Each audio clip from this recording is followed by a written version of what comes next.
¿En qué consiste la extinción de las obligaciones? ¿Qué métodos de extinción existen? Si estás estudiando Derecho y quieres conocer todo acerca del pago, de la pérdida de la cosa de vida, de la condonación, de la confusión, de la compensación o de la novación, quédate escuchando este vídeo porque es perfecto para ti. Aquí te resolveremos todas y cada una de las dudas que tengas acerca de la extinción de las obligaciones. Aunque primero de todo nos tenemos que presentar, y es que somos Derecho Virtual y este es nuestro canal de YouTube. Espero que este vídeo te ayude a comprender de manera rápida y eficaz este tema tan importante del derecho civil. Vamos a empezar, por lo tanto, por lo primordial. ¿Qué es la extinción de las obligaciones? Y aún más importante, ¿qué es una obligación? Podemos definir una obligación civil como una relación jurídica a través de la cual un sujeto queda vinculado al cumplimiento de una acción determinada. Por ejemplo, imagínate que Lucía y Javier efectúan un contrato por el cual Lucía se obliga a entregarle un libro de coleccionista a Javier a cambio de un precio determinado. Si Javier le paga la cantidad correspondiente, Lucía tendrá la obligación de entregarle este libro. Es fácil, ¿verdad? Pasemos entonces a mencionar el artículo 1156 del Código Civil, que establece de la siguiente forma las maneras de extinguir una obligación. Y es que tienes que saber que las obligaciones se extinguen por varias causas. En primer lugar, por el pago o cumplimiento. En segundo lugar, por la pérdida de la cosa debida. En tercer lugar, por la condonación de la deuda. En cuarto lugar, por la confusión de los derechos de acreedor y deudor. En quinto lugar, por la compensación. Y en sexto lugar, las obligaciones también se pueden extinguir por la novación. Probablemente ahora tengas más dudas que antes, pero no te preocupes porque a continuación nos vamos a adentrar de lleno en el contenido de cada una de estas causas, añadiendo además ejemplos que van a facilitar tu comprensión. El primero de los métodos, y quizás el más conocido, es el pago. Volvamos a utilizar el ejemplo anterior. Lucía le vende a Javier un libro de colección. A través de la entrega y el pago, la obligación queda extinguida, puesto que el cumplimiento se ha llevado a cabo sin mayores problemas. Ahora bien, hay que aclarar que aun habiéndose realizado el pago, si no se hubiera producido la entrega de la cosa o no se hubiera llevado a cabo la prestación, la obligación no quedaría extinguida, puesto que se precisa el cumplimiento de la obligación en su totalidad. Es decir, si Javier paga pero Lucía no le da a cambio el libro, la obligación no se extingue. Y respecto al sujeto de la obligación, ¿sabes quién podrá realizar el pago?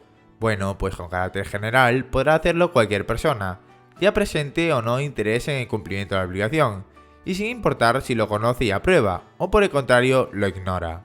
Otros aspectos importantes son el lugar en el que se habrá de efectuar el pago y la divisa.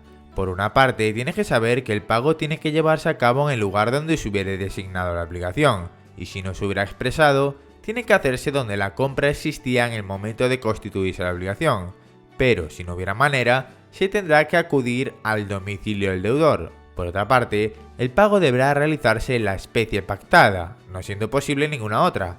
Es decir, que a nadie se le ocurra pagar en pesetas si se pedían euros. Hasta aquí todo bien, ¿verdad? Genial. Pues dejamos el apartado del pago y vamos a continuar con el siguiente modo de extinguir las obligaciones, la pérdida de la cosa debida.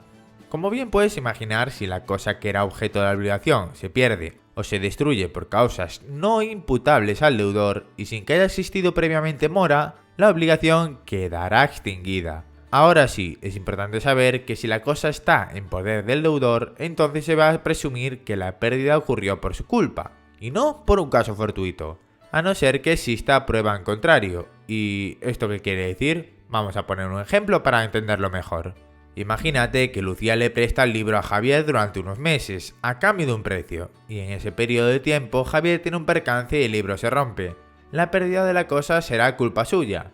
Pero imagínate que no rompe él el libro, sino que lo hace su perro. Pues en este caso igualmente la culpa será de Javier. Pero ahora vamos a ponerlo más difícil. Imagínate que la vivienda de Javier se produce un incendio, y que esto provoca la destrucción total del libro. Bien, en este supuesto, si se tuviese una prueba que certifica esta tragedia, Javier quedaría exculpado de la culpa, salvo que el incendio hubiese sido provocado por él mismo de manera intencionada o de manera negligente. En todos estos casos, la obligación de devolver el libro quedaría extinguida, pero el deudor, si se demostrara su culpa, estaría obligado a resarcir por daños y perjuicios al acreedor. Seguro que con este ejemplo te ha quedado todo clarísimo, así que vamos a pasar a lo siguiente. Es la hora de hablar de la condonación de la deuda. Entendemos por condonación la renuncia por parte del acreedor a su derecho, liberando al deudor de esta manera del pago. Dicho de manera coloquial y empleando nuestro ejemplo, Lucía le perdona el pago a Javier. La condonación podrá llevarse a cabo de manera expresa o de manera tácita. Y es importante saber que si bien la condonación de la deuda principal extinguirá las obligaciones accesorias, la de estas no producirá el cese de la principal. Pasando al siguiente punto, tenemos que hablar ahora de la confusión de derechos de acreedor y de deudor. Para entender este concepto, es necesario referirnos al artículo 1192 del Código Civil, donde se establece que quedará extinguida la obligación desde que se reúnan en una misma persona los conceptos de acreedor y de deudor. Y te preguntarás, ¿qué narices quiere decir este artículo? Pues imagínate que María y Luis son primos y que Luis le debe una gran cantidad de dinero a María. Ambos son los únicos familiares que quedan con vida en su familia. Y tras un trágico suceso, María fallece.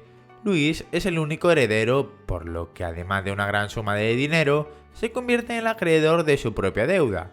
De esta manera quedaría extinguida la obligación, puesto que Luis no puede pagarse a sí mismo para librarse de la deuda.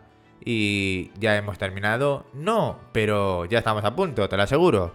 Quédate un ratito más porque vamos a hablar de la compensación. Esta tiene lugar cuando dos personas son recíprocamente acreedoras y deudoras, la una de la otra. Es decir, María le debe dinero a Luis, pero Luis también se lo debe a María. Y esto es así de sencillo, ojalá, pero tenemos que hacer una serie de anotaciones.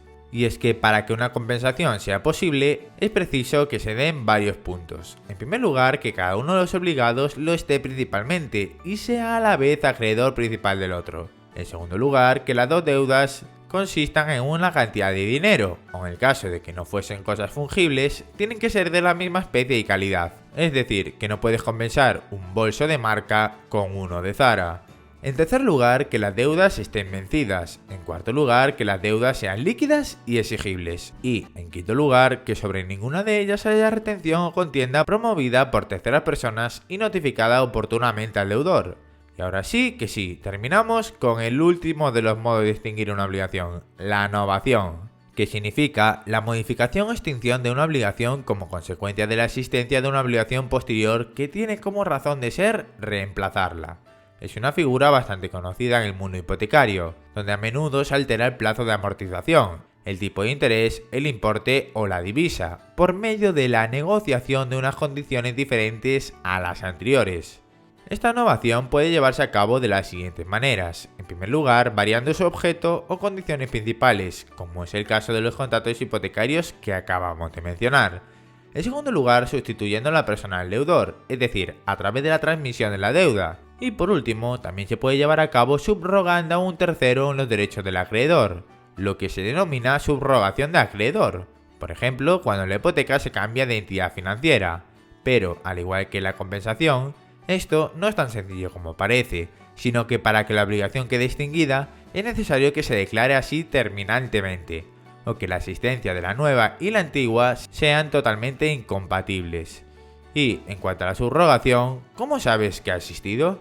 Bueno, pues según el artículo 1210 del Código Civil, sabemos que se presume su existencia cuando un acreedor pague a otro acreedor preferente, cuando un tercero no interesado en la obligación pague con aprobación expresa o tácita del deudor, y cuando pague el que tenga interés en el cumplimiento de la obligación. Así que con todo esto terminamos la explicación de hoy sobre la extinción de las obligaciones. Espero que te haya resultado ameno y que no se hiciera excesivamente largo, y sobre todo espero que hubieras entendido todo. Recapitulando, has aprendido en qué consiste la extinción de las obligaciones y las diferentes clases que existen: el pago o cumplimiento, la pérdida de la cosa debida, la condonación de la deuda, la confusión de los derechos de acreedor y deudor, la compensación y la novación. Pero no solo has aprendido la teoría, sino que también hemos relacionado todo ello con la realidad, a través de ejemplos prácticos. Si quieres seguir aprendiendo derecho civil, te recomiendo específicamente un vídeo de nuestro canal, el del usufructo, con muchos ejemplos. Te dejo arriba en la pestaña el link directo para acceder a él. Y si además de derecho civil te interesa conocer otros ámbitos y estos vídeos te sirven de ayuda, te animo a que le eches un ojo a nuestra academia, a la Academia de Derecho Virtual, porque tenemos disponible todo un Netflix jurídico perfecto para estudiantes de Derecho y opositores, en el que te explicamos de manera breve y concisa todos los aspectos legales imprescindibles para aprobar. Y todo ello con teoría y ejemplos prácticos. No dudes en echarle un ojo. Te dejo toda la información en la descripción del vídeo. Muchas gracias por haber llegado hasta aquí. Si te ha gustado este vídeo, no te olvides de darle like y compartirlo, así como suscribirte a nuestro canal. Nos vemos en la próxima.